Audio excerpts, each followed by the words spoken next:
complaints from businesses and homeowners about marijuana. Let's start with the businesses. Insurance agent Liz Hansen says a marijuana business next door to her office is forcing her to move after 20 years.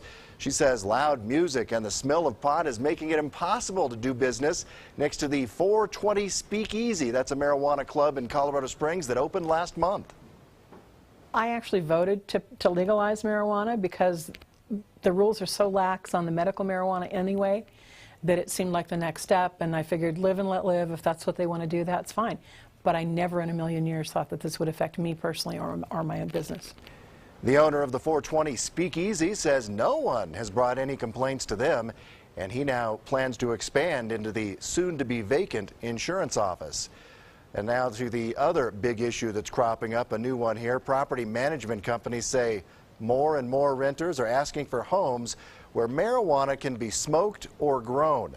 KRDO News Channel 13's Emily Allen joins us live, and you've been looking into this question, really a new question property owners are facing now. James, under Colorado law, you can grow 6 plants, and with a permit, you can grow even more. But now property owners have to decide if it's worth the risk. Your name, your address, and your birthday. These are all questions you'd expect on a rental application. But property managers like Brad Butler have added a new one. One of the questions is, do you plan to cultivate, grow, distribute, or consume marijuana at the property?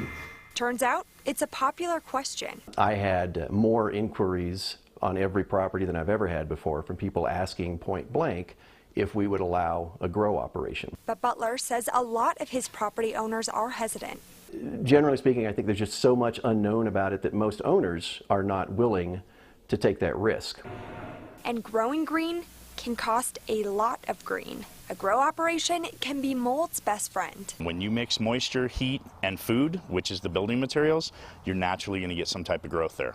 It keeps Rich Coleman's team at Black Label Restoration Cleaning busy. It did progress into a bigger situation as we got into the legalization of marijuana. But he says some property owners think it's worth the risk. A lot of people out there are willingly renting to these grow operations because it's constant rental income.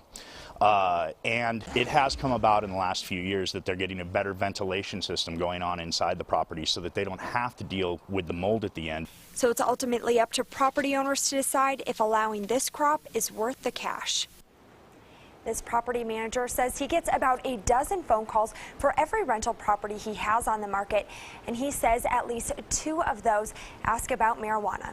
In the Newsplex, Emily Allen, KRDO News Channel 13. The new issues. Thanks so much, Emily. A driver is in